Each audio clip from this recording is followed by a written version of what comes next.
September 17th, 2024 meeting of the Landmarks and Historic Districts Board of the Town of Southampton.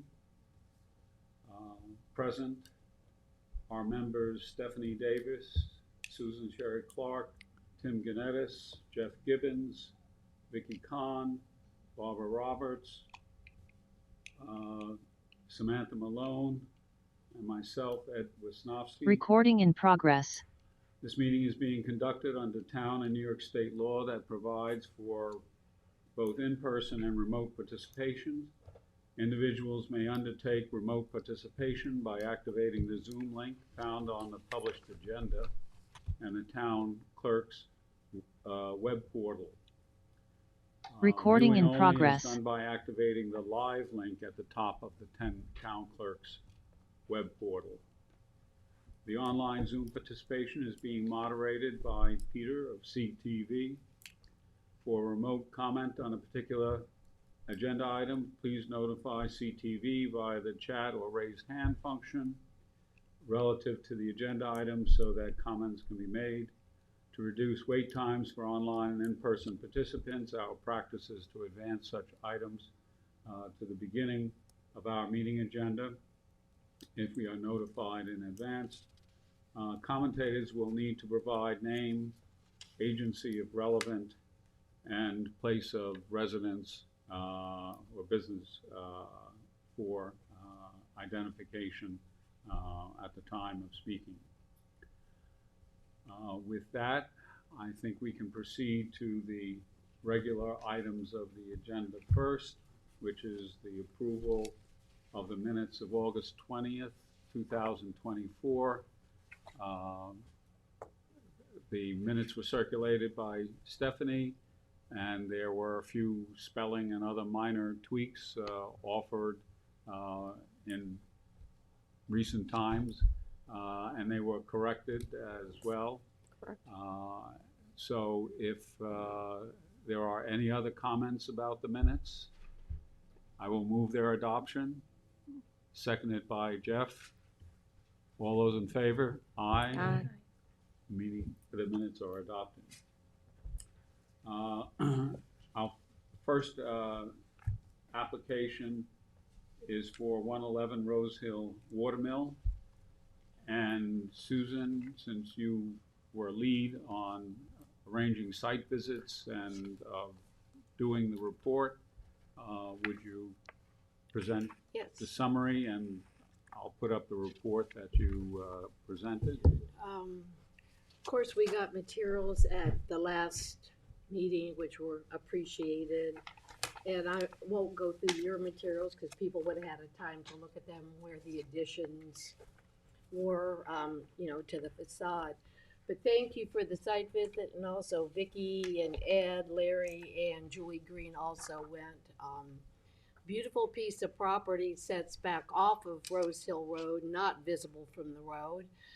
I was going to take a picture of the gates. I think, I don't know, one day, and Whitmore's were working there, so I skipped the gates. But that's all you can see from Rose Hill Road. I did photograph it from the other side of Hayground in around 2014, and that's the bottom right-hand photo, and it's not even really visible. I mean, possibly if you're out on a kayak or a boat, it might be, but it's not really visible to the public. So based on that, plus looking at the aerial available at that time, 2014, it was difficult to discern how much of, if there was an original house still there. So it did not make the AKRF survey. So that's one, a lot of times how we, judge a property, but it did not make that. But I think because of the lack of visibility and also just the aerials to determine the age and the integrity. But the core of the house is right to the center where you see that chimney. Julie and I think the second chimney probably to the left was also partially included, but that foundation was extended to the kitchen. But about everything you see on the exterior, the eyebrow windows, the dormers, the porches, the decks, those were all added different points. The windows have all been replaced. Later on, I used the interior pictures from the application, but the original in front and back door are really interesting, and there are also some other chimneys. Fireplaces, and also some of the hardwood wood doors with glass. But it's what you're seeing there.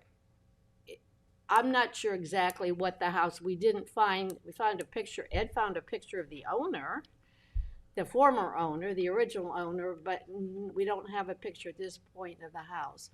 So it was built, according to our records, in 1896, even though the AYB is 1910. And before you flip, the bottom left is the boathouse, and we didn't go in it, but the architect says it appears to be original to a 1910. So it's really interesting, and of course visible. You can see it on the right-hand photo, but it's not part of the application. So it's right now, from everything we hear, is going to remain.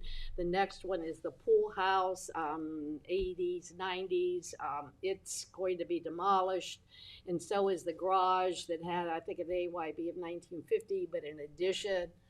And those, due to their age, are not really considered. I didn't really include them in the report. So the boathouse remains, even it's original, and the other two are older. So basically, we're gonna talk about the house. But we found the maps from 1902 and 1916 actually at the last meeting, and it had the J.A. Steers, who's actually J.R. Steers. But you could flip back if you want to, go before that.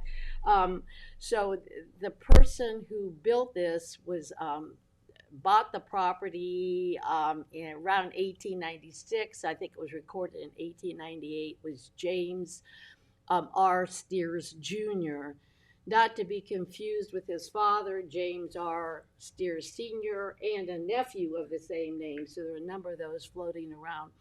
But this particular fellow, it was his father who built the yacht, the America, and sailed it. It was the family business, was boat building, large Navy boats, yachts, naval construction, cleaning up canals in New York City. But James at some point moved along, he left his money to Cooper Union, so I assume he may have attended college there, became an attorney and served as a corporate director for their family, but also practiced real estate law. But flipping back up a little bit earlier, so there he is, there's the American, flip a little bit back up, but he bought it from the Mecox Land Improvement Company Limited. I'll get that. And there's a swatch of land on the 1894 map right below it where you can see it's written. The arrow points to approximately where the house will eventually be, not there. Right to the north of it is the Harvey T. Rose house, which is Rosemary Lodge, which was later moved farther south to the other side of Rose Hill. But it's on the National Register, the state register is the red house. So that house was there. The Rose family, Rose Hill Road, was named after, they were longstanding citizens of Watermill. And this company, there were Fannings and there were Tuthills, there were a number of people, and they're listed in one of those articles. Were on the board of directors, people were selling shares, and a lot of development was going on in the late 1890s when people were buying land to build their second houses. So these people sort of seem to get in the spirit of that. They appear to have bought that land, I'm guessing, from the Rose family, and also across the street from Rose Hill, which was likely the W.S. Halsey family. My grandfather farmed that little swatch right on the other on the western side of that. But I assume that going up to Rose Hill was also Halsey land in the beginning.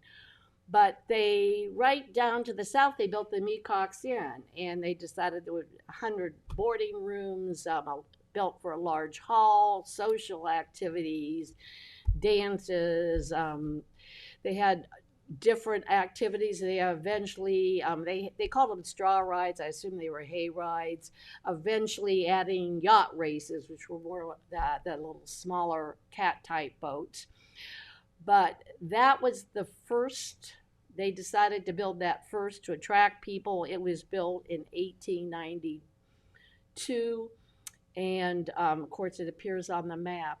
And I won't sum it up. I assume this whole development did do well, because by 1960 there were only a handful of lots that had been sold. Eventually the Mecox Inn sold to St. Joseph Villa, to the nuns. They used it for a summer retreat.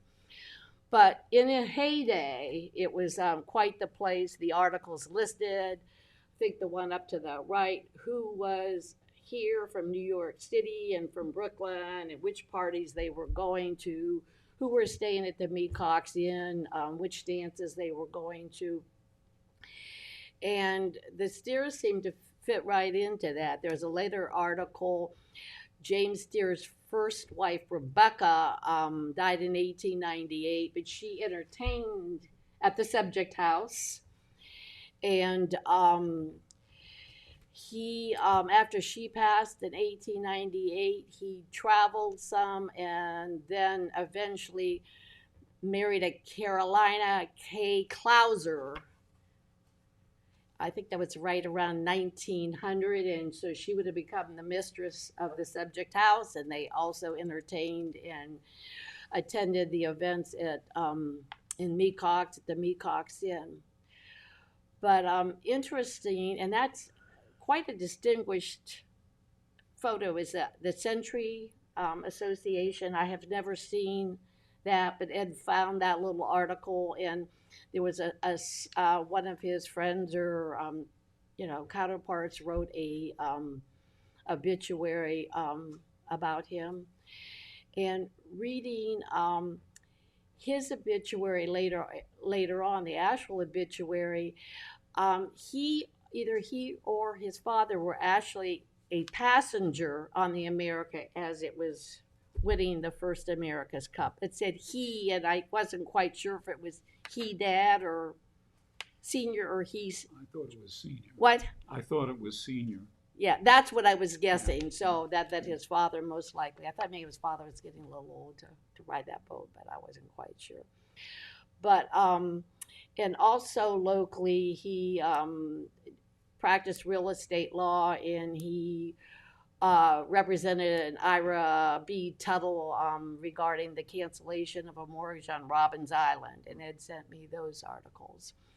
The digital copies of the deed, the original deeds, are available when James Steers bought it, the 1898 ones, and I just uploaded those versus trying to attach it, because they usually take up so many megabytes that it sort of makes it more difficult to open up the report.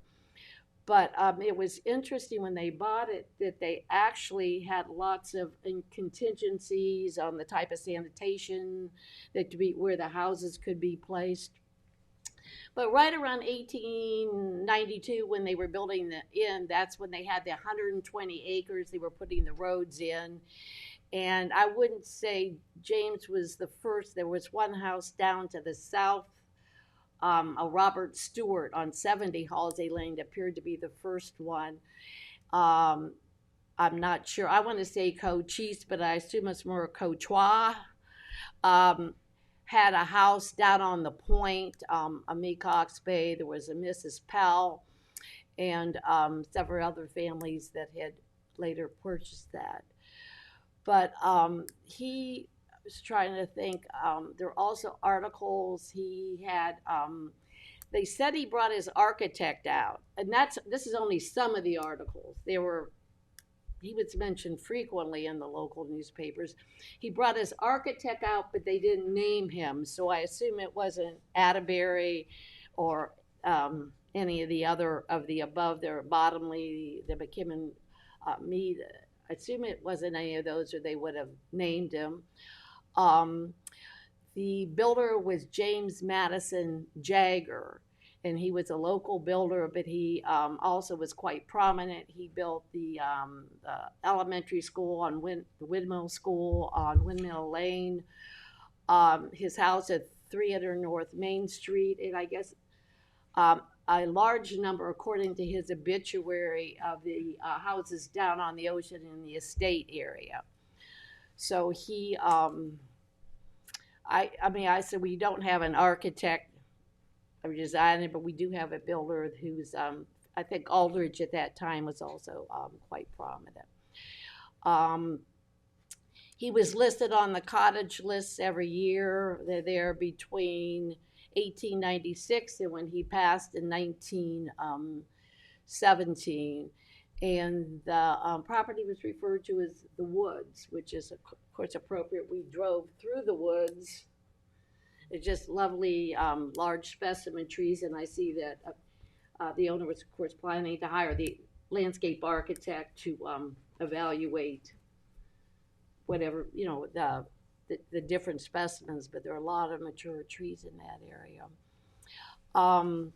Traveled internationally, spent his summers here. Eventually, he bought his own cat yacht, and he also likely participated in the yacht races. And I think I have a small picture. If you flip down a couple times, there it is. The left is when it was delivered in 1908. And that is one from the Watermill Museum, the Tom Halsey collection. He had a number of boats, but it probably was similar. And that actually has Via Maria in the background when it's still before it was renovated. So you see this is coming up, the map down below, it's 1916. That was also, it had the J.A. steers instead of the J.R. But after he died, he left it to Carolina, and she had a life estate, and he also donated a lot of money to Cooper's Union and also to other charities, hospitals, maternity wards. But the largest gift would have been to the college at Cooper Union. After that, I just found,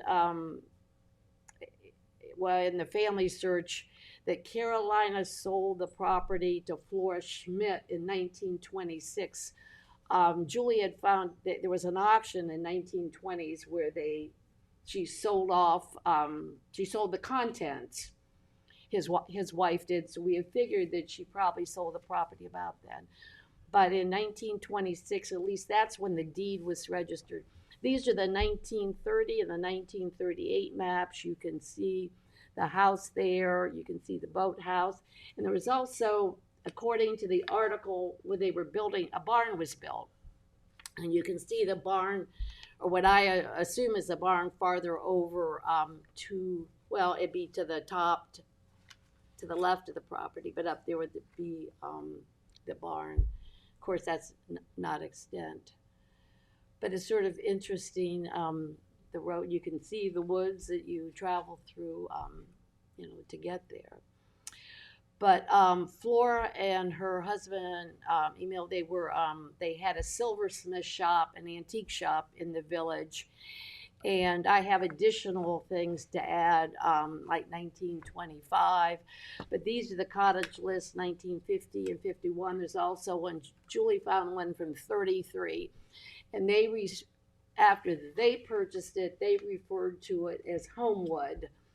And they spent time in Southampton, their little business. I have added, I think, for the what I was working on last night, and they also were in Palm Beach and in the city. So they were also socialites, moved around, and participated in the party and social activities. After that, I need to clear up some of the ownership, but it did go to, there was a Wallace and Martha Gerling, Leonard Schulman, Adriana Ventani, I think that she was a designer, went through a number of people. I'm trying to think. After that, there's Ben Krapinski. At some point during this time, there were alterations, especially when Schulman had it. Ben Krapinski was the builder, the contractor, and eventually it went to the people. I think Susan, flip it down, and the Hertogs, and it was sold to Roger and Susan Hertog, to the current owners. That's the aerial of what the property looks like today. At some point, and I think it's around 76, it was subdivided. I couldn't find a lot of that in the town records. I have to scour those discards. I was telling people they look like old recipe cards. They have like arrows, but it was subdivided. But the yellow line is around, it has the flag lot, and that would be the lot that we're talking about. Going down to the interior pictures, you can see the front door. I'll go back, far to the left. It's like a Dutch door, and the top part is glass. It opened, of course, in two parts, and the rear is the same. We did not see Staircases appear to be original, or some of them could have been, there could be some replications, replacement things in there. The fireplaces are quite interesting. There's a set of sort of a pink salmon, and I think it was marble, but I'm not really good with that, so we could add. But there was a set of those, and then there was also another set of a wood one that had the columns with them. But they appear to be original. And on the far right, when we were in the kitchen, that's why I think that was part of the original. There appears to be an oval. It almost looks like there was a beehive of it or something.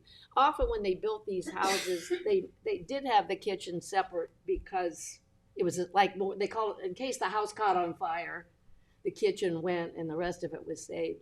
But if on the far right, if you look at that far right photo, I don't know if you can enlarge that, but on the left is where the fireplace would be, but there's actually a slope line. Larry had noticed that also. So that's why we were thinking that part of the house was original, and then it was bumped out, with a newer section. What to say? It's the applications for a demolition of this house is because it's not what the current owners, it doesn't fit their needs. I mean, there's always donation, the materials, different ways, green demolition. There's also, it's a lovely, well-maintained house. There Habitat for Humanity, but I think, because of there are the sides of the property itself and the other, if it could be adaptively used as a guest house, and you'd have to talk with David. I don't know if there are any special carriage house kind of things. They try to encourage, and if saving not the new additions, not the eyebrow windows, nothing, only like what be the core of the house, because it would be a really interesting story for the homeowners, when their guests stayed there, particularly since they were on Hayground Cove, Mecox Bay, with the sailing stories and the history of the people who built it and lived there before them. But there's another small house which is on a separate property that I assume is used as a guest house. I think it was built more in the 80s, 90s or something.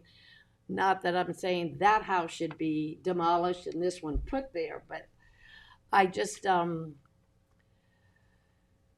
because of the history behind this, if there's some way to use it. Yes, Ed? Let me ask, Vicki, you Yeah. toured the house. What was your sense of the originality of the elements of the house? I thought it was an absolutely beautiful house. I love the history, all the romance of the history, but I was frankly disappointed that there wasn't more that I could see that was truly historic, that remained to be, preserved in some way. So, in fact, that really saw very little. So there's more history in the report than in the structure itself. There's a lot, the report is fantastic, but my opinion is that there's very little that remains. And so, in my impression, you were talking about Yeah. the carriage house business, that needs to have a landmark. Well, no, I condition, don't and feel the this house question could be is- landmarked. I think the boathouse might be able to Well, landmark, but we're not not this talking one. about No, the question is, the Yeah. carriage house option is not realistic in terms of the character of the house being a landmark type structure. No, I don't, So- no, I do not believe because of the extensive amount of, exterior. No, I don't believe that for that. The only one would be we're not just talking the boathouse, but if the owners want to landmark the boathouse, that might be landmarkable, but not, so it's not that I'm recommending that be landmarked. But, and I was surprised there wasn't that much left Yeah, because it's been renovated, so I was surprised there was anything left.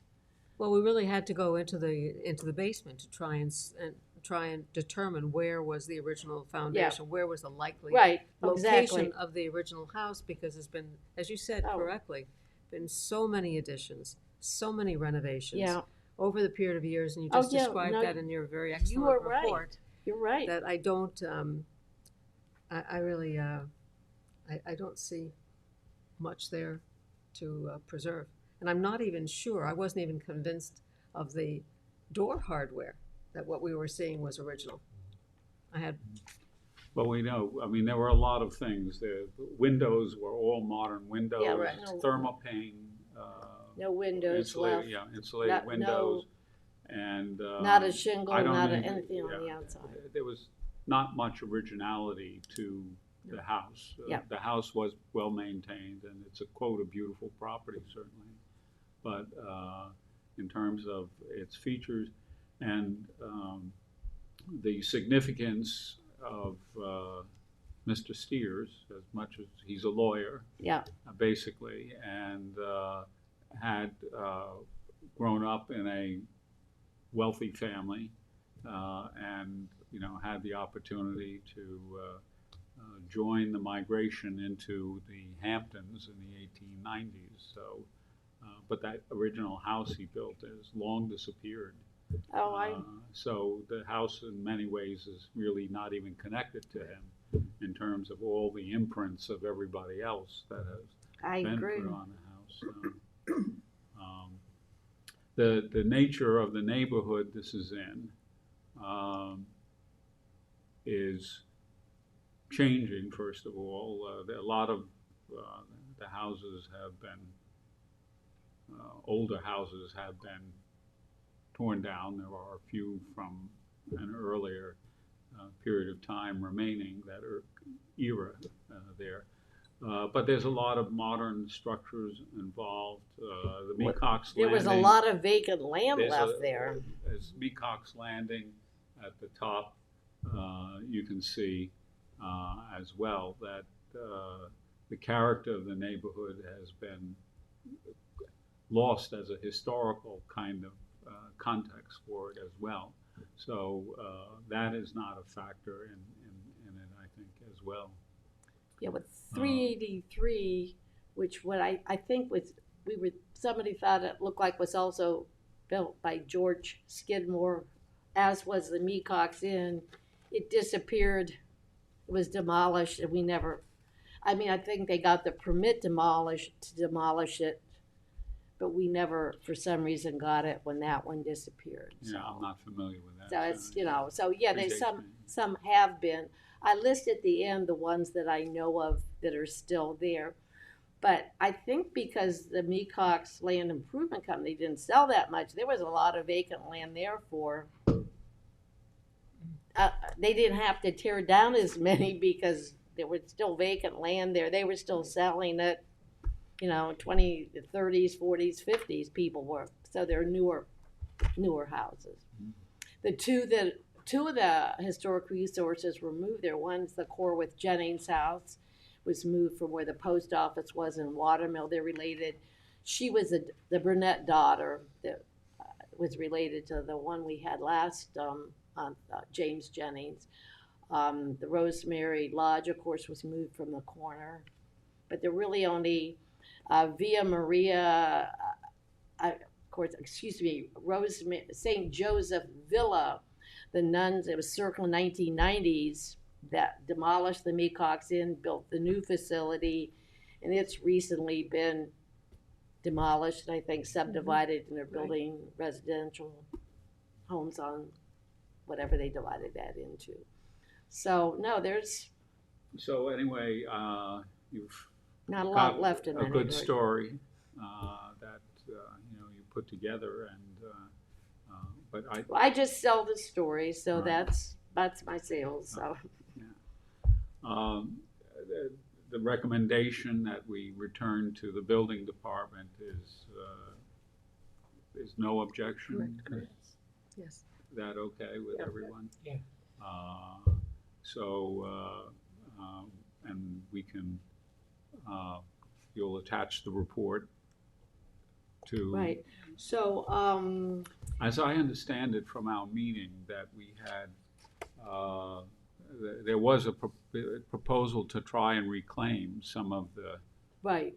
interior Right. and exterior elements like the windows and so on, and possibly find them reused, which Yeah. is something that you could just confirm Okay. in the, I won't And the include response. that.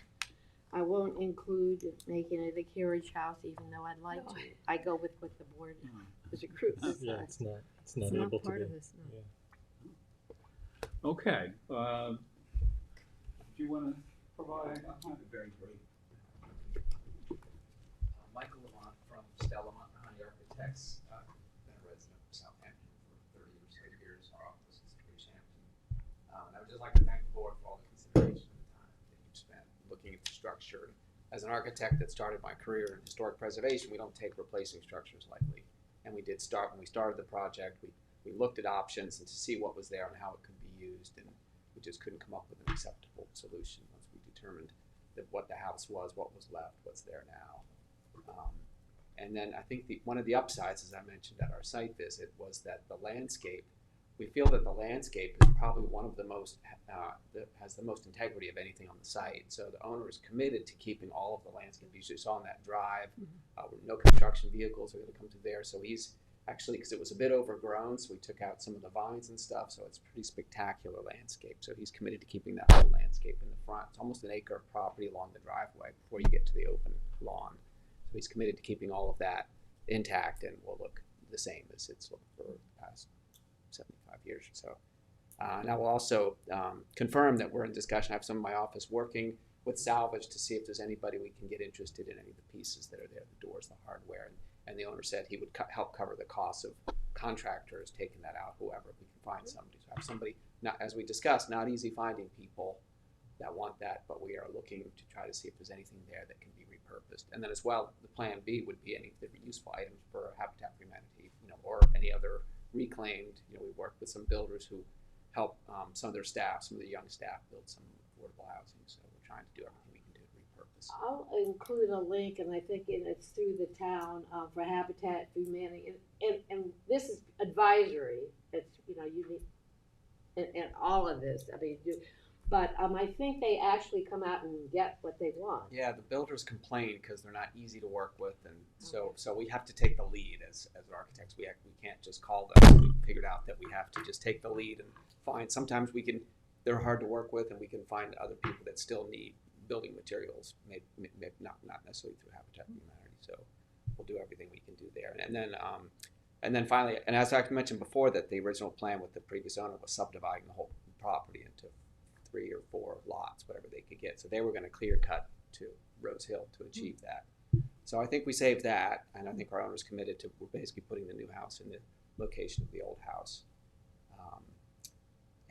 and then demolition, whatever's left. We make them require the contractor to follow LEED certification. Anything gets wires, plumbing, anything that can be repurposed, and then everything's sorted properly.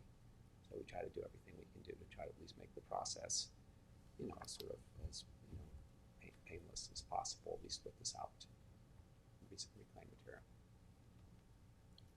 Thank you. Thanks. Okay, Thank you. thank you. Thank you. Well, thanks, and thank you for all the effort in providing the tour.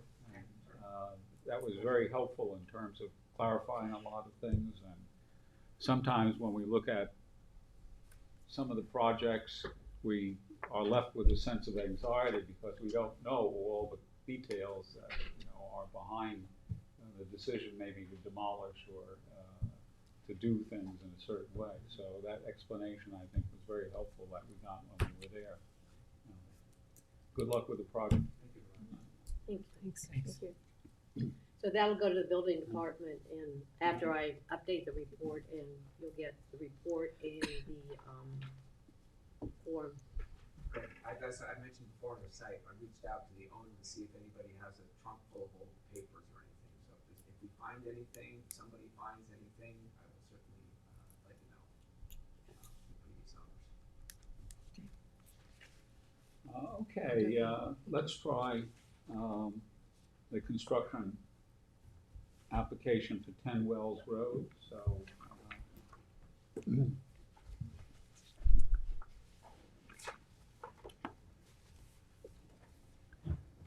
this is a shoreline house property that we received the application for.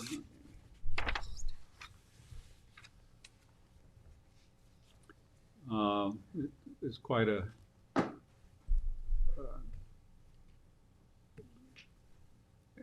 kind of work being proposed, a lot of it, some interior, some exterior.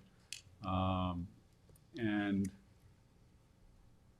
the house itself, let me get the pictures of the exterior up. Okay.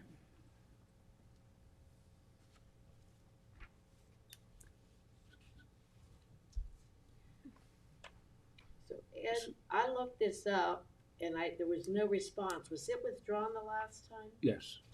Okay. The application was made February of 2023, the same application that we're seeing here, and it came back. But you can see it's a 3-story or 2.5-story house with Victorian features, kind of un-Victorian windowing. So, AYB is 1930. that's what's it says. But I think you figured it was moved there, I think is what I'm thinking. Well, just looking at that, the features of the house for the moment, obviously it's not got a lot of original character to it as it exists.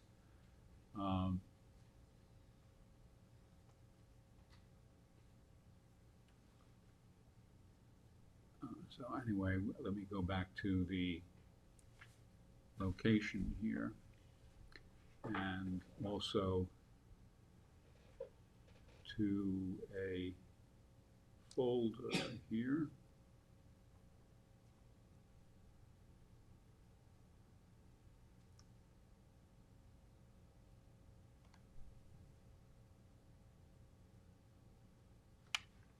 Let me get that folder here.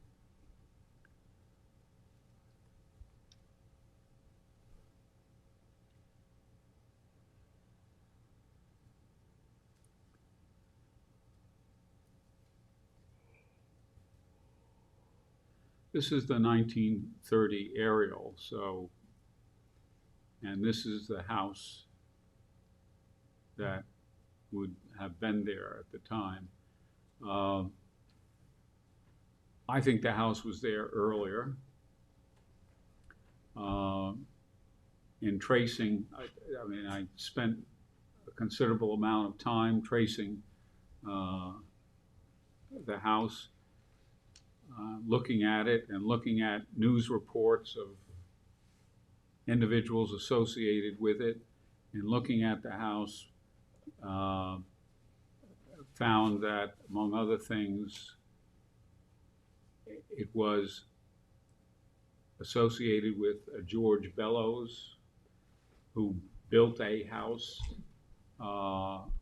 in that area. And, you know, in 1886, George R. Bellows is enlarging his house to 3 stories in that location. So that house may be, you know, have much earlier bones to it than the 1930, but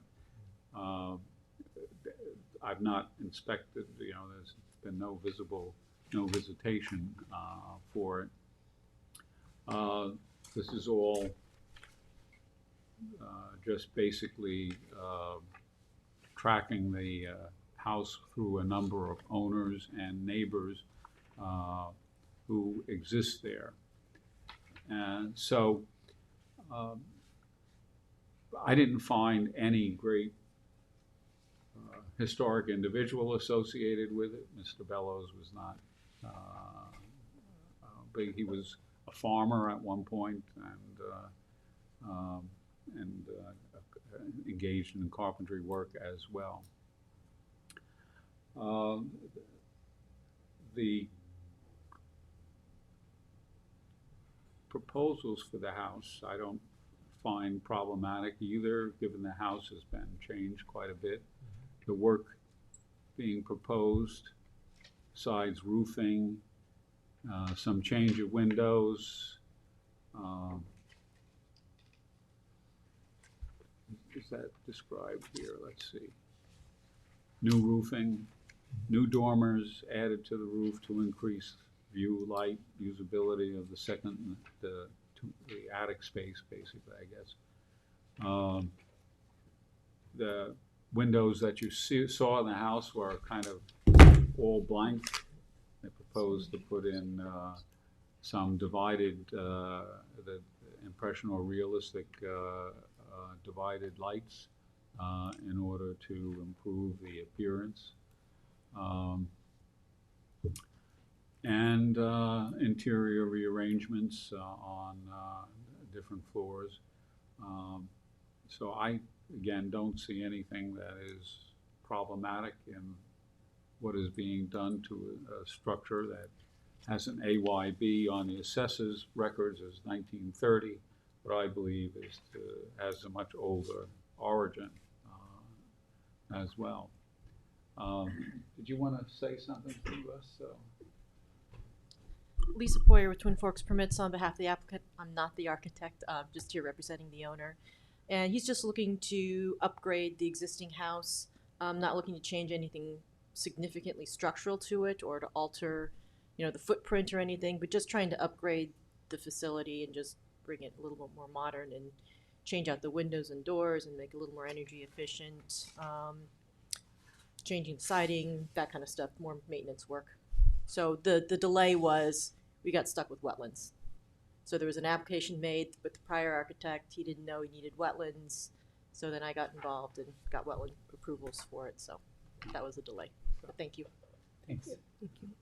So is there any problem with this? So if no objection to what's being proposed, so we'll send our response back to the building department that there's no problem with it. Okay? Thank you. And thank you for coming. Right. Okay, so now we can maybe find out what's in store for 45 Station Road? 35 Station Road, West Hampton, okay. Let me just orient with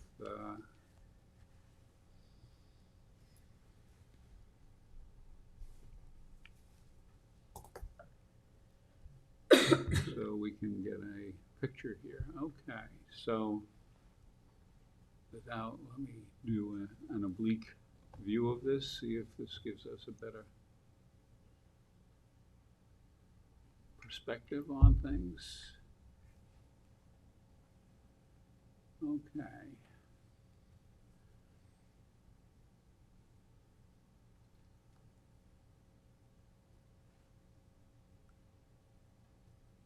So, there are two houses on this?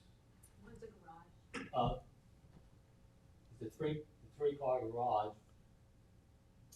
And then Okay. that large shed was built back in, we were told 1915, it was actually two apartments. Why don't you use the microphone so that would help a little bit? Okay. We were told that large shed was actually built in 1915 as two apartments. There were no building permits ever on the house when we bought it back in 2013. And the building department gave us a permit for that, but they said not for habitation, so it is just a shed. And then there's also a trailer on the property, which at the time the building department gave us a CO on the trailer as a legal apartment. Now with our new application, they want us to tear the trailer down and of course give up the CO, which we agreed to do, and we filed the demolition permit for that. And what we're looking to do is just add 550 square feet onto the south side of the house, which is expanding the existing kitchen and the upstairs bedroom to make it a master bedroom. And we were told, this is back maybe 2 months ago at least, that we had to fill out the paperwork for this organization, which we did, along with all the photos and everything, but apparently it didn't get from the building department to here.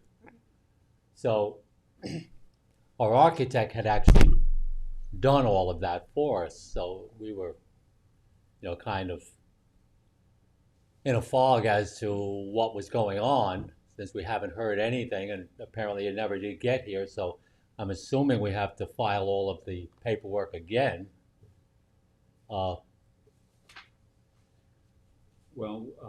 it's something we can check on. And, because we're in the dark, not Right. having seen anything.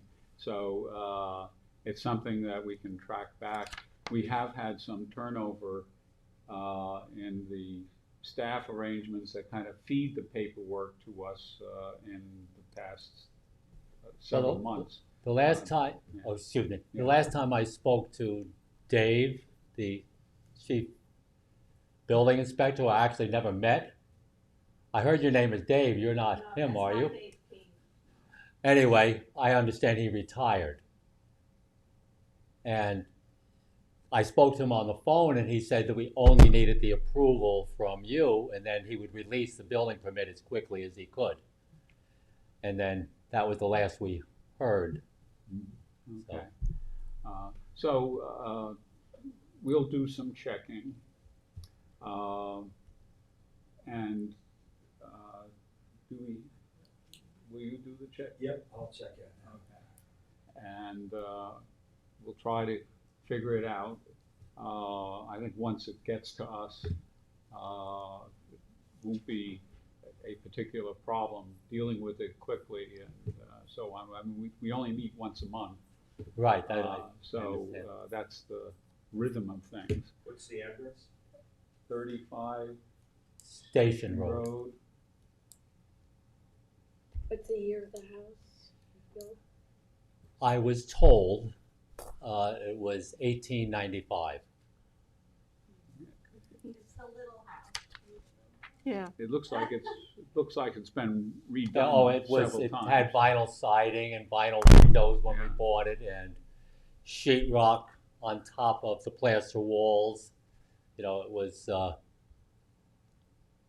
from what we were told, the same family owned it from 1895, just different relatives. The Robbins family. Yeah, they owned it for more than 100 years. They raised 4 children in there. It's such a tiny house.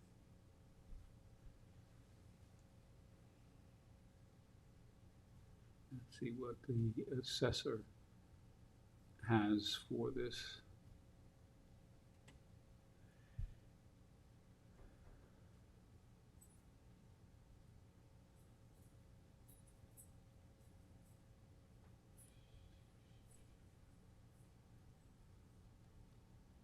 Yeah, Dennis Robbins was the father, and he worked at N.B. Rogers Lumber Yard at the end of, Depot Road, remember that?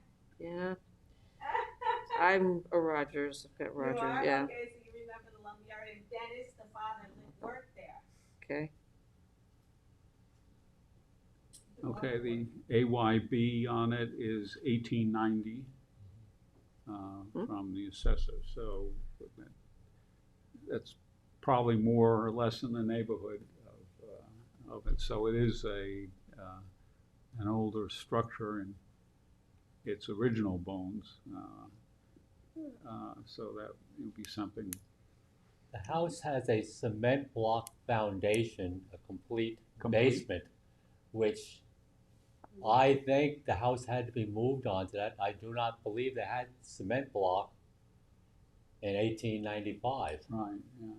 So because it has a full basement as opposed to typical brick or whatever you might see for a house that old.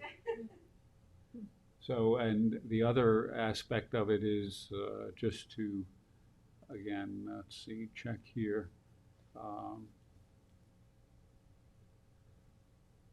You bought, are you Barry? Yes, I am. Okay, all right. So, and before that, the owners were Robbins and Kinney and Lewis. Going back to, Miss Lewis was Robin's daughter.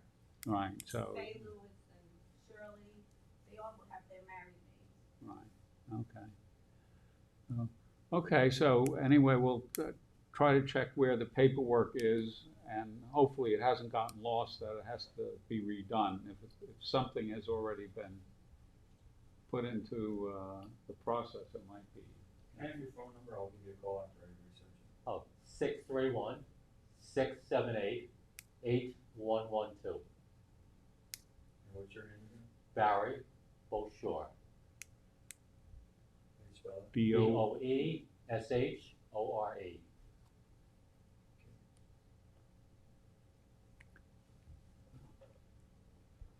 Okay, so we'll work on it, and hopefully everything can be put in place for the next meeting. And If the paperwork somehow is all lost and everything, obviously I'd like to get in again before your next meeting. I'm assuming my architect, because he originally filed the information, he knows the proper forms to fill out, because he told me, he gave all the pictures and everything of inside and outside of the house, which I see you do need. So, let's see what the permit structure is here. Who's your architect? Mark Nato.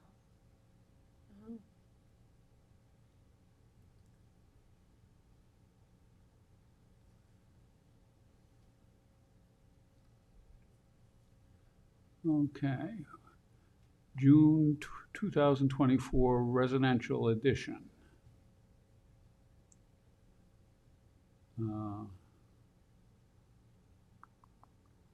Removal of side deck, single wide mobile home, 2-story addition to add dining room and foyer on the first floor. Is that the paperwork? that is correct. You're talking about, okay. You paid a fee? for it? Yes. So, someplace out there, the paperwork is floating around. And it looks like something went to the ARB. Yes, Uh, and it got approved, the ARB approved it. And there is a plan review letter, which is probably a referral to the Landmarks Board. That was, okay, so anyway, we know that there is something that has been filed and is sitting there and waiting to be transmitted to us. And Right. so we'll work on that. Thank you so much. Well, I'm sorry to get that kind of confusion, but it's also good that you came to try and clear it up. Well, I thank you all for hearing us, and now I understand what you do. Yeah, they're like, what is this? So, That's really cool. okay, thank you. Thank you again. Right. Yeah. Right. Thank you. Thanks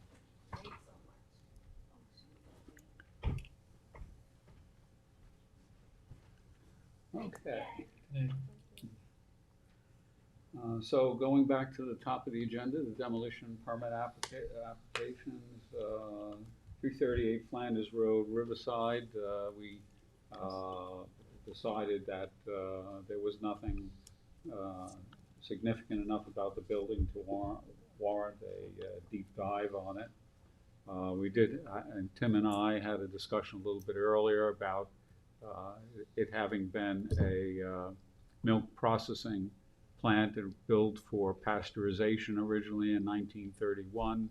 1932, they added ice cream making equipment to it, but it was basically a distribution and processing building that existed for what was once a dairy farm where the mobile home park is situated. Just to perhaps give a sense of it, this is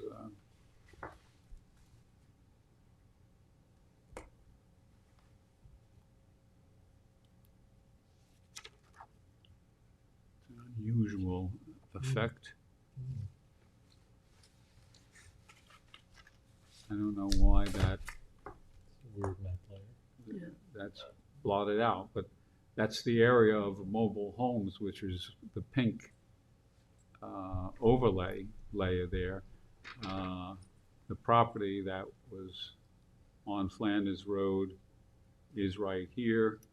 And as you get closer to it, you can see the building that was the subject building. This is the building that is slated for demolition. But there was nothing of merit in the style of the building or in the significance of the owner in terms of the historical character of the town. So anyway, that was passed. 6C Squires Pond Road is an application for demolition. This is around the corner from a property we reviewed in May. The property that we reviewed in May was 12 Red Creek Road right here. The CPF bought the property. I don't know if you remember, the side of the house was partially stripped when we kind of looked around at the photographic images. It was an overgrown property, and the house was fairly old, but not had been deteriorating from lack of use and long-term vacancy there. Yeah, that was a Squire's home, as I recall. And yes. Yes, it was Yeah. originally a Squire's With home. the Ellis Squires Jr. Yeah. Yeah. It's right near there. So this application is of some interest.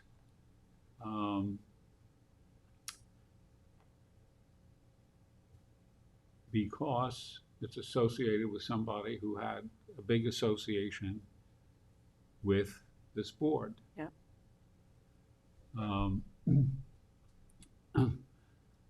The person who, all the structures are geared for demolition on the property, which involves two buildings. The owner of the property, long-term owner of the property, Henry and Barbara Muller, were active in historic preservation in the town of Southampton. Henry Muller was appointed to the Landmarks Board before you got on. It was before I got on, but we served together. Were you there when he was there? Oh, yes. Okay, well, Oh, yes. because I know he started in 2000. I think he went to 2007 or 8, and that's about when you were, I think, appointed at that time. Yeah, he and I served together for a while on the board. Yeah. And so his professional background, he was an academic, professor of marine botany, very interested in underwater archaeology, and once about 3 years ago, well, it's got to be more than that now, it's 5 years, he died December 2019, and just before he died, he wrote a letter about why isn't the Landmarks Board interested in making underwater designations of shipwrecks off of Sag Harbor? And a lot of problems associated with that. But he was still pushing. And I only met him one time when he came to a Landmarks Board meeting. And Stephanie, you would remember, and maybe Jeff would remember, and Susan would remember, he was interested in preserving the studio residence of an artist on Old Riverhead Road. And Luke. Okay, I couldn't recall. Yep. I'm gonna have you whisper in my ear all the time. Yeah, Burliak, and there wasn't a great deal of sympathy. It was a cinder block structure, as I recall, and Sally Spanberg was chair of the board at the time, and she was fairly upfront about it not really having the aspects of a landmarkable structure. And the Landmarks Board didn't go forward with it then. But in any case, he was on a Hampton Bays CAC as well, and thoroughly engaged in civic life in the town of Southampton in various ways. His wife did the Hampton Bays Heritage Report, 2 volumes of it, the 2 parts of it. Profiles 1 and 2. Yeah. Yep. So this property is, got a lot of connections I was there to once the to visit history. them. Pardon? I was on the property once a number of years ago. He had some I was records too. that I needed to stop and see. So it's- Yeah, Went to the what's house. on the property is been modern, renovated, I didn't realize since what they- year it was built. So since they owned it. I think they bought it in 1986, and had a number of renovations take place to the various buildings. They well-maintained property. A little mermaid memorial on the door, over the doors there. Sits right on Squires Pond, which is a critical water quality area of issue.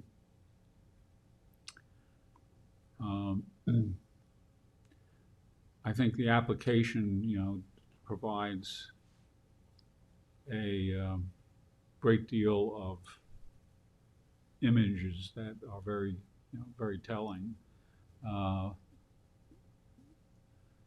There is the garage, again, all in very decent shape.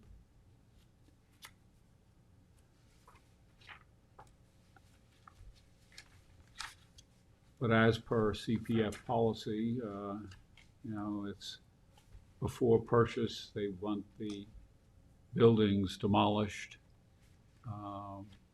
So CPF doesn't have any obligation. I did mention that Henry Muller died December as I understand it, his wife Barbara is in California in assisted living, and therefore the property doesn't have an occupant at this point in time. No. Did you know Henry? Sure. Do you have any, were you familiar with the site at all? I've never been to the property, but I knew where he lived. Yeah. I've been there, Have you? Yeah. and it was incredible, beautiful. Actually looked at a house around the block from there. So yes, it's a spectacular site as well.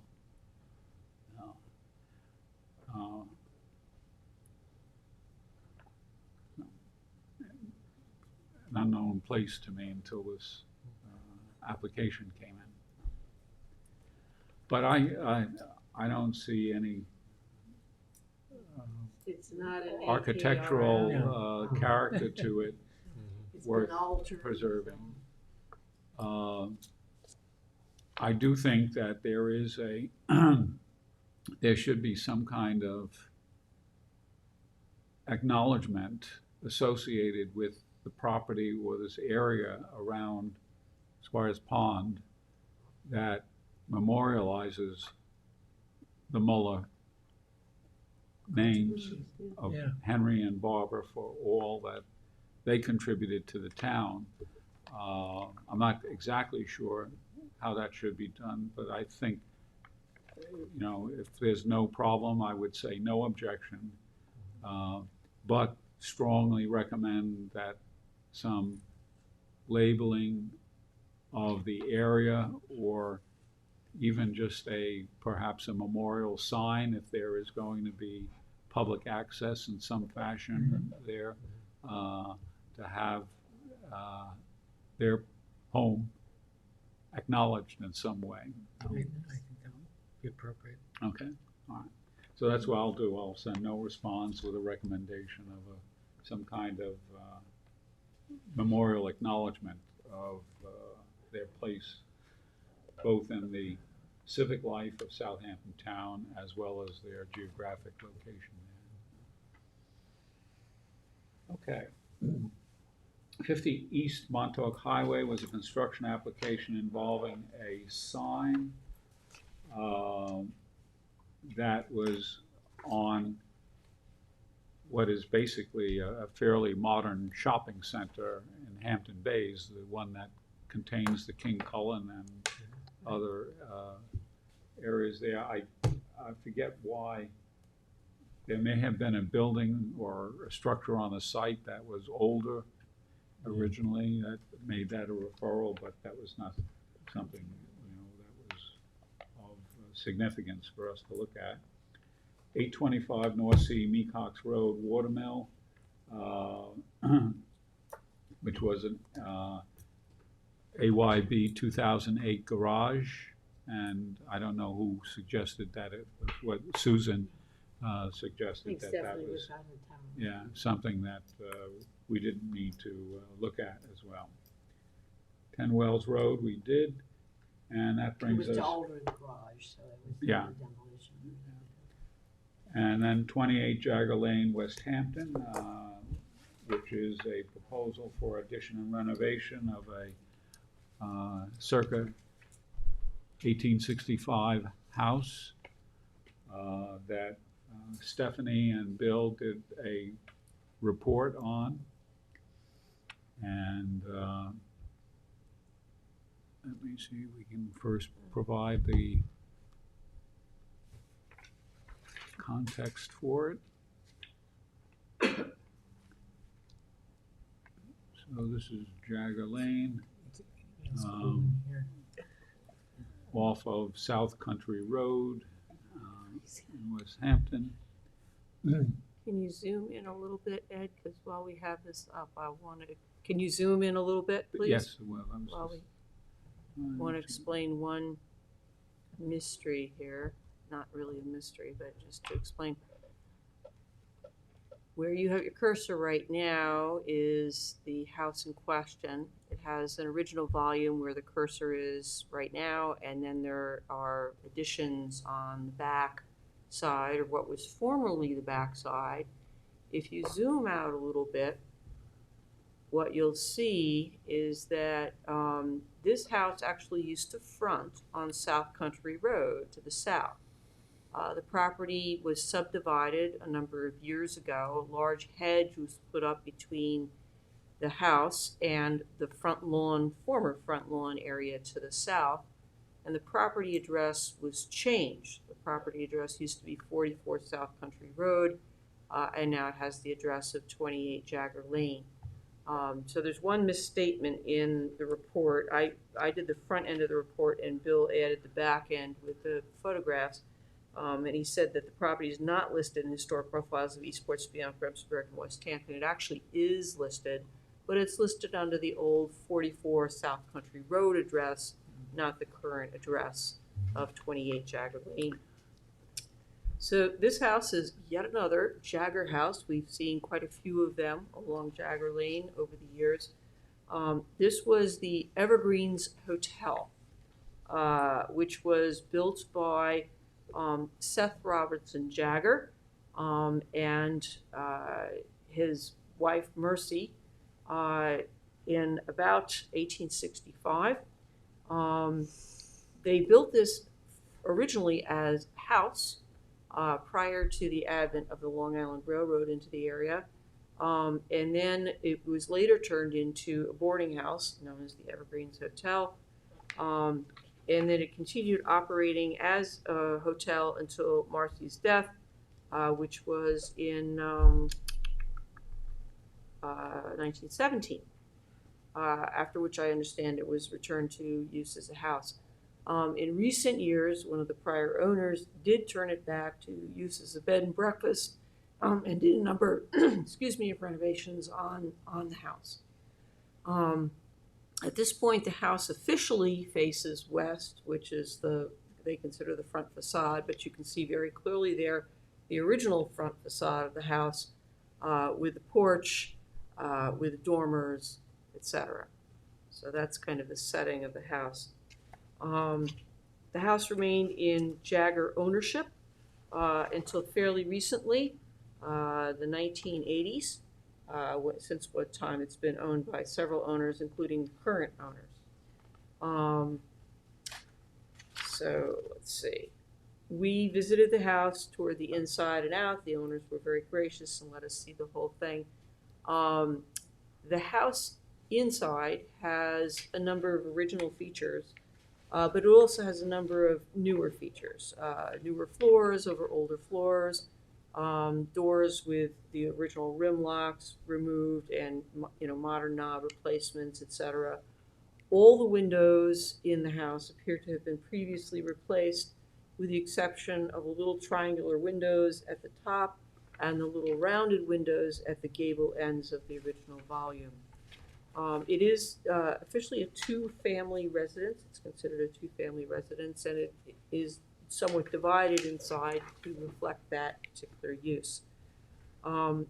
We noted that the exterior is in need of some maintenance. We've got some peeling paint, we've got some areas of rot, etc., as is typical of an older house. And Bill and I are both hopeful that these things will be addressed in the course of the proposed changes. The proposed changes for this house are fairly significant. There's not much proposed for the original volume, for which we're, I think, grateful, but the volume to the rear of the house is proposed to be altered in a fairly modern-looking way. Bill provided the proposed elevations in the report. He noted for the proposed north elevation, which does not face a public street, that there are going to be some fairly broad and stark walls, and that the proposed windows are not in character with the existing dwelling. Actually, Ed, could you move to the next page, please? That's where those elevations are shown. And then there's the west elevation, which is the lower elevation on that particular page. And the original volume is on the right, and that's essentially going to retain its appearance. But you can see the middle volume is going to look considerably different from what it looks like now. And then there's a large addition proposed on the right-hand side there with garage doors with a crossbuck pattern and some windows that much of which are really not in keeping with the historic character of the main volume of this house. What the house now has some very interesting shingles. It's shingle sided with wood shingles, and the shingles in some cases are very, very wide. They don't have a very long exposure, but they're extremely wide, which suggests to us that they probably are original shingle material based on the width.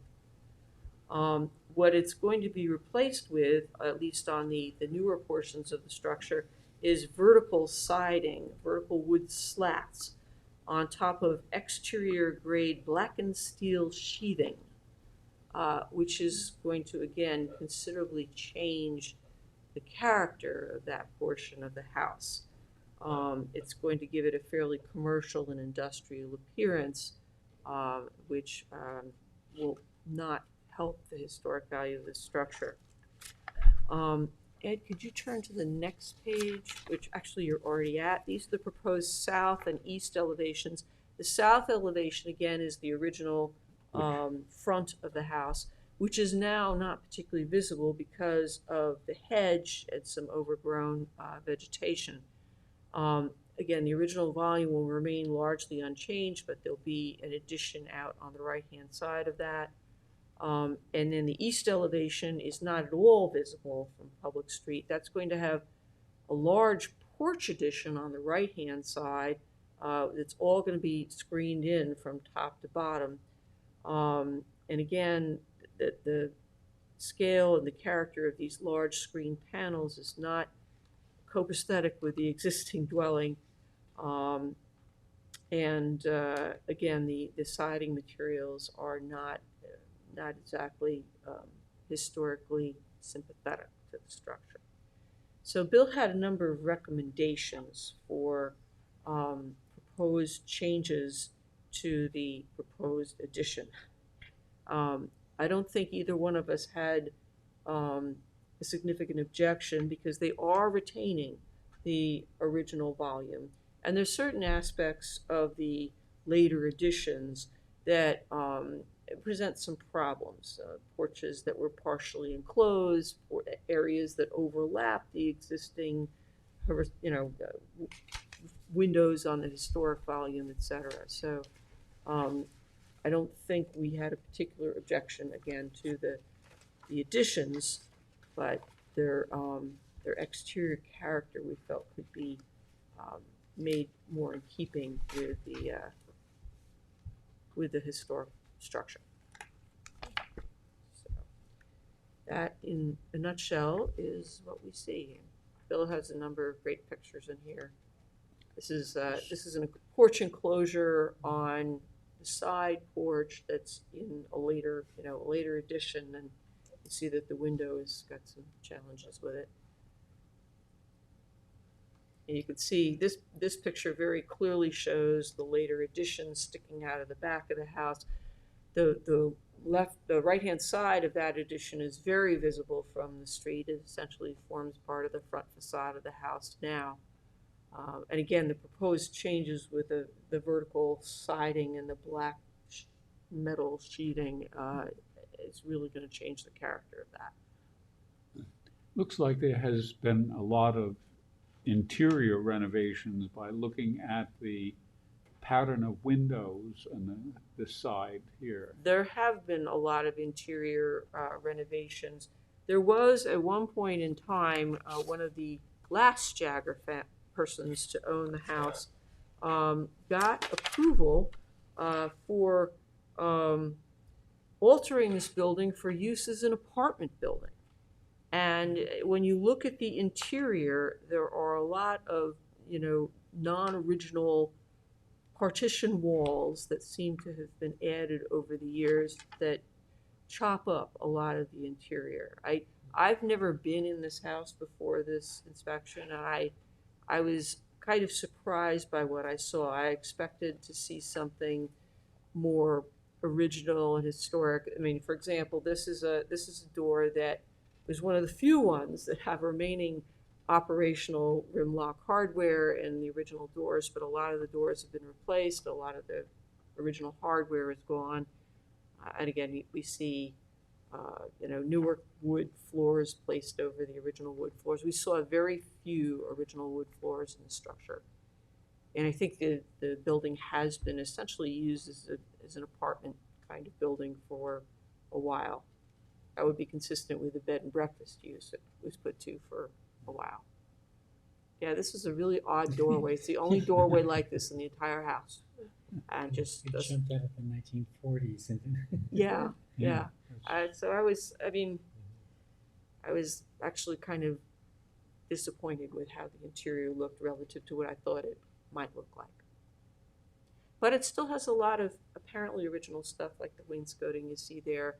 The stairwell, both the first floor to second floor and then the second floor to the attic, looked quite original. There's been some modifications, but a lot of that looked to be original. But again, probably painted over the original wood finish. Yeah. Almost none of the floors on the first floor level look to be original. They all look to be newer floors. Huge timbers in the attic there. This is the attic in the main volume, holding up the roof. Just enormous. But sawn lumber, not hand hewn. So they look to be consistent with the mid-1800s age of this building. Round basement. Not entirely round, sort of curved. There's curved sections left. The basement is a complete warren of some brick, full foundation for short people, and lots of crawl spaces and areas where you have concrete blocks, DMUs, holding things up. Looks like some patchwork. An to, awful lot of patchwork, yes. as Yep, redoing of the house took place. right. And of course, your report notes the outside conduits Yes. for, Unfortunately, there's Yeah. awful mini split conduits down, the original front facade of the house. Yeah. And there's a barn on the property. This was originally farmed. There were other structures in the past that are gone. This barn remains. All the windows have been replaced. Obviously, other windows, doors, etc., have been added. It's been really significantly altered, although the original form remains present. This looks to be used for storage at this point in time, although it looks like it may also be set up for some living quarters, I suspect, when it was used for the bed and breakfast. Yeah. Yeah, it's windows. Yeah. So I think, again, if we can share the recommended changes to some of the architectural features for the additions, I don't think we have any particular problem with most additions. so recommendation is basically no objection, but But there are stylistic and design questions that could be addressed to keep the building a bit more of its historical character. yes, exactly. Okay. For making the response to the building department, I know that Bill has his suggestions in the report. He probably would be best to do it, to articulate those suggestions. Exactly. I was going to ask him to actually make the response, or I could set it up and send it to him for him to add in the architectural recommendations. Right. So, will you follow up on that then? Between the two of us, we'll get it Yeah. done. Okay. Yes. All right, thank you, sir. All right, very good. Well, I think we just make note that that was a historic resource listed in AKRF? Yes, it's listed in AKRF Right. as WH54, and it was also noted in the Hamlet Heritage Area Report that includes West Hampton. Okay, So good. it is a recognized historic resource. All right, fine. And the photographs and forensic analysis is always excellent. Yeah, Ed, whenever you're ready, there's a Gary Sparrow on the Zoom when you talk about this. Yes, he's yeah. Oh, okay, yeah, whenever you're ready. The microphone's not working. So. Oh, okay. So. Do you want to ask him to speak? Yes, well, why don't we try to bring him on? Hello.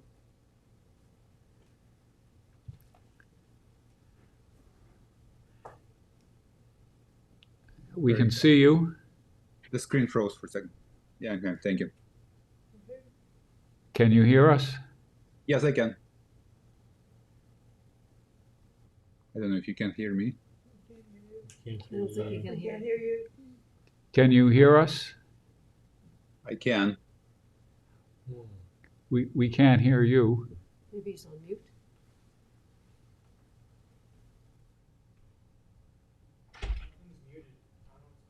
Okay. No, I don't know. Everything What is did he fine. say? On my... Nothing's muted. Nothing's muted. Oh.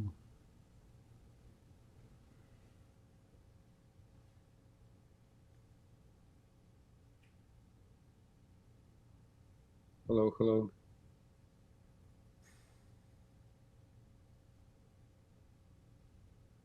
Hello? Are you unmuted? I am unmuted. I don't know if you can hear me.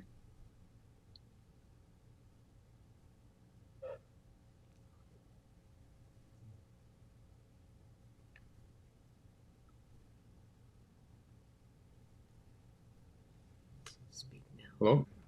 Hello? We can't hear anything. All right.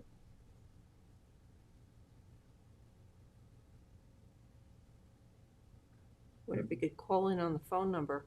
Yeah, that would be. I think he heard you.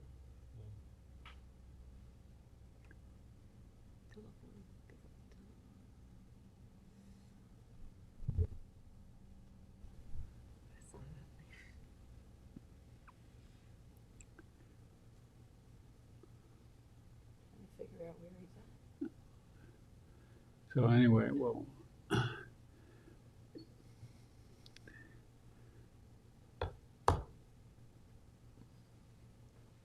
I just joined again. Is that better or you still cannot hear me? Still no audio.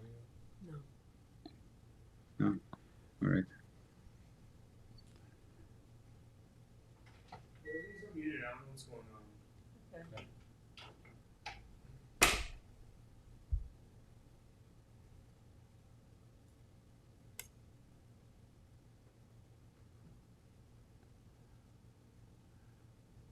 Just gonna try calling on the phone.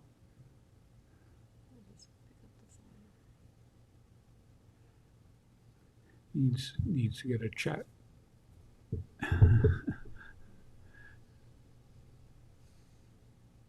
Must be in California. He must be in I California. was thinking Florida. Okay. Well, would it be dark? But yeah, it would be dark there, you're right. I think that's fake. Oh, yeah, I think you're right. I think it's I mean, it's like one of those background. It It's one could of be those a fake background. backgrounds. generated backgrounds. Yeah. Okay. But usually there's like a little jiggity around the edges of those things. Ah, there Oh, is, there was a there jig. is. There it was. I see.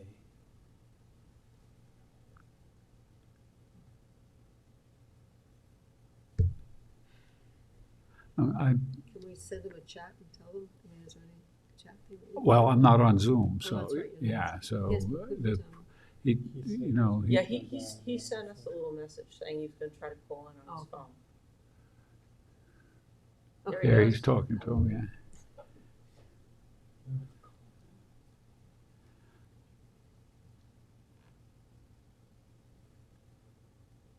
Meanwhile, we'll see if I can score another thing here.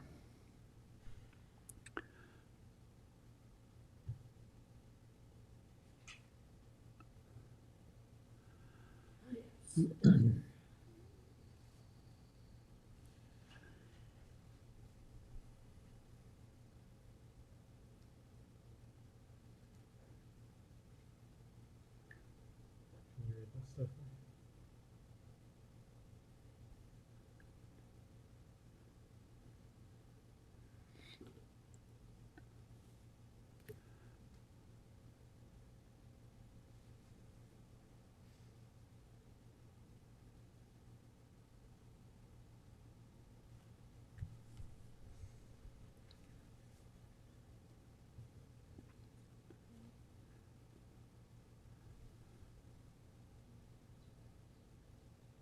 To unmute your microphone, you can press star to unmute. You are unmuted.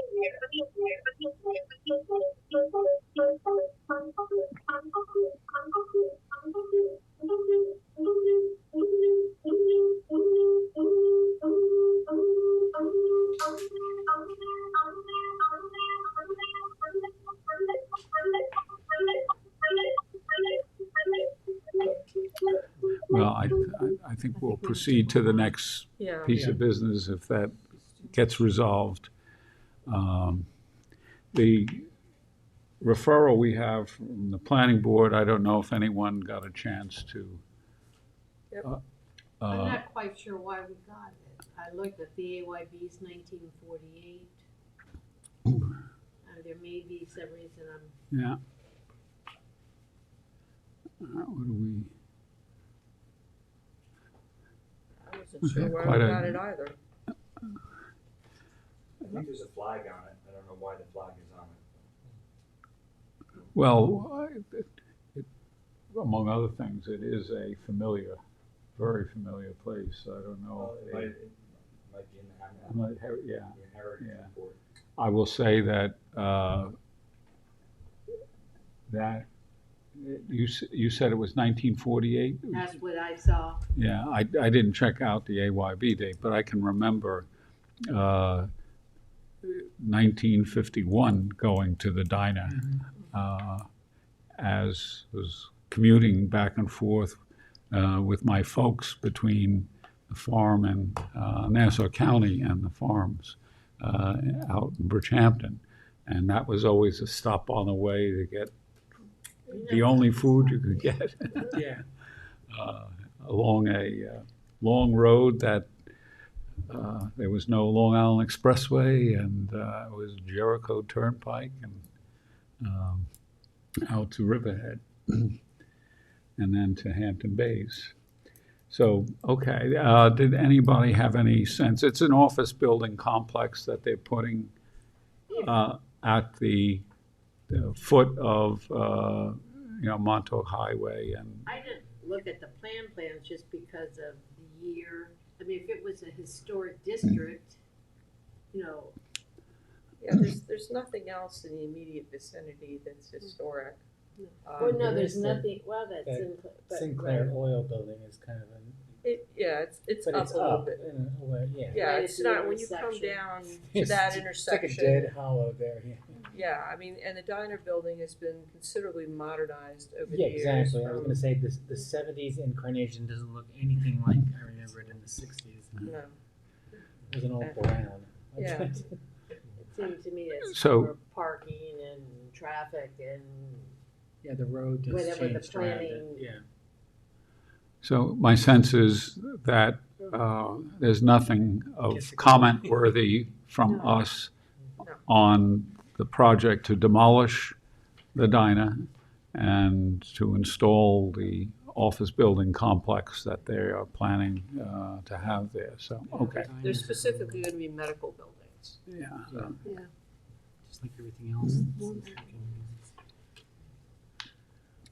All right. So proceeding on with nothing new, I assume. I haven't heard on 520 Montauk Highway, Shinnecock Hills. They have had several meetings with the Neomuc Land Trust over the last month.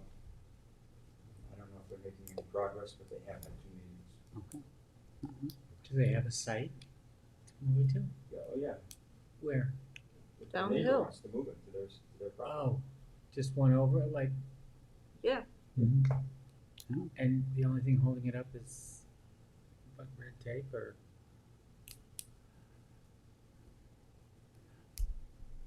I wouldn't call it red tape, but Is it the tribes? there's some Objection? differences of opinion.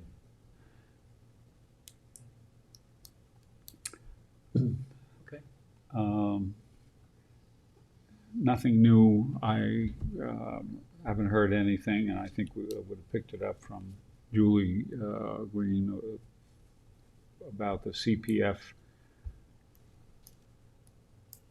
leasing of the Stony Brook Southampton windmill project. So I have nothing on that.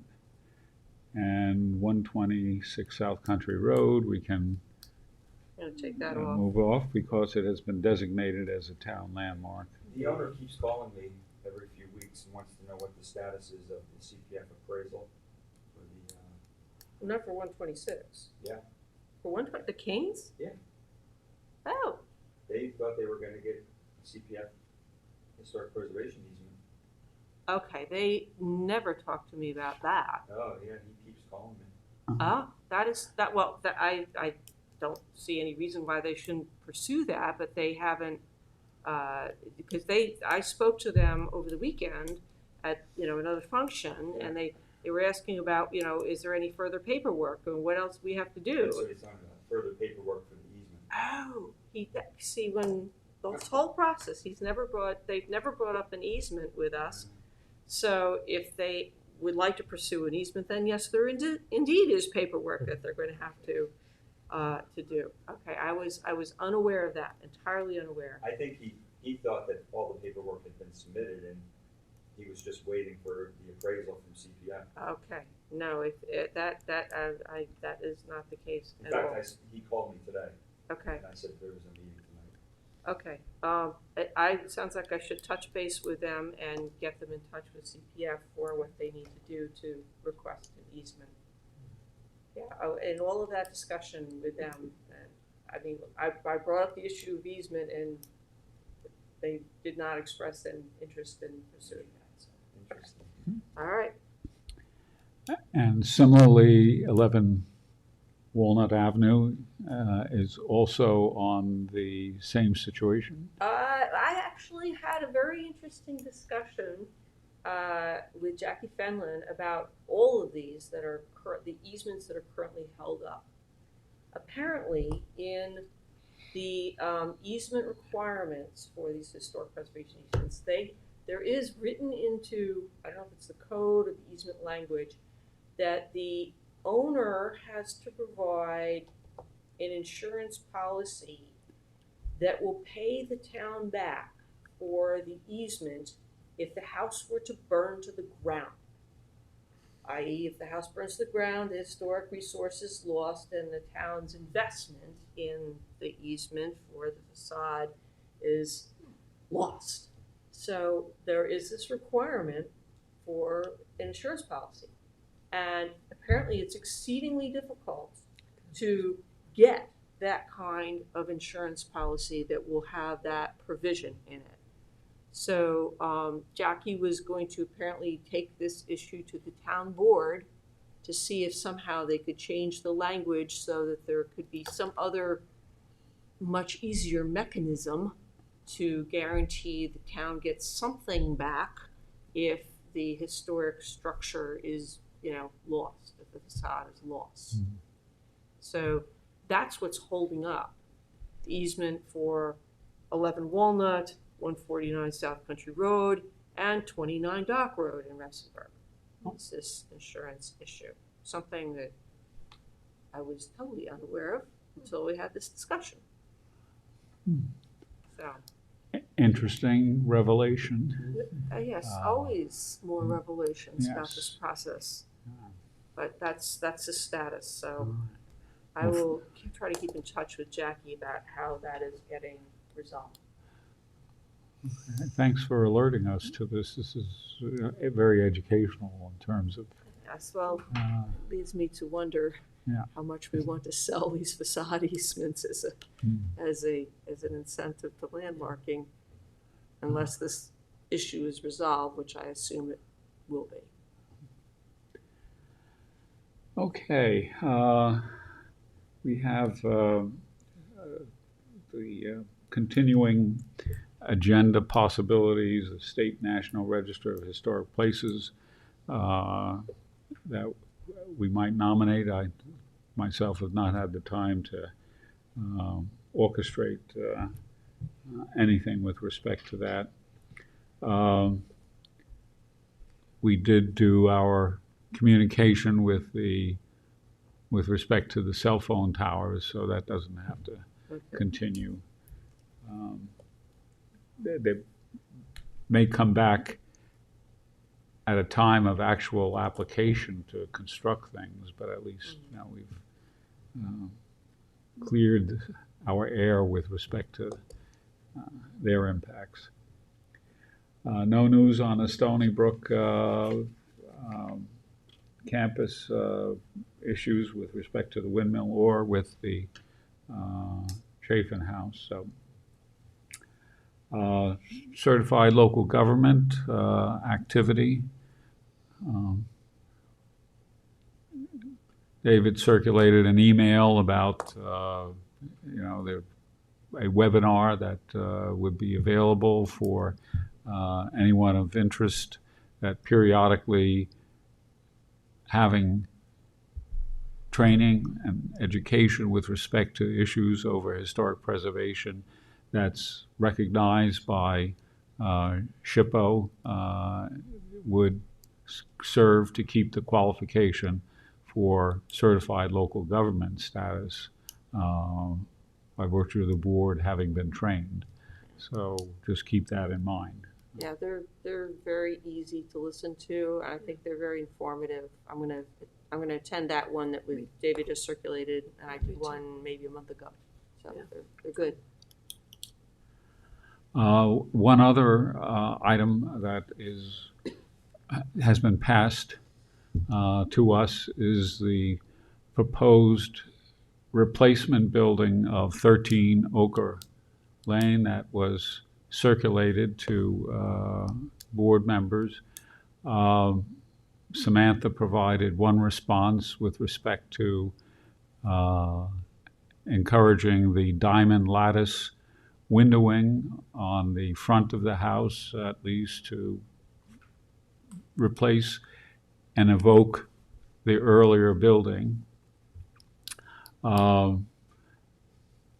Bill wrote some commentary that by email related to the articulation of certain features like the dormers on the building that I would copy and send along to them. But I don't know if anyone else has any thoughts they would want to toss. The building is going to be different in the sense that it's going to be centered on the site, whereas the old building had once been attached to the building next door, so that there was that added structure going right up to the boundary, and that it will be somewhat of a relocation of the structure. I didn't find anything in that problematic myself. So I didn't review it because it wasn't on the agenda. I was working on my other. Well, it really is pre-consultation. We have to develop a procedure, I think, because this has come up before. Bill raised it. I read Bill's comments, but I didn't. Bill raised the issue about how does somebody get a pre-consultation, architects who are interested in getting some feedback.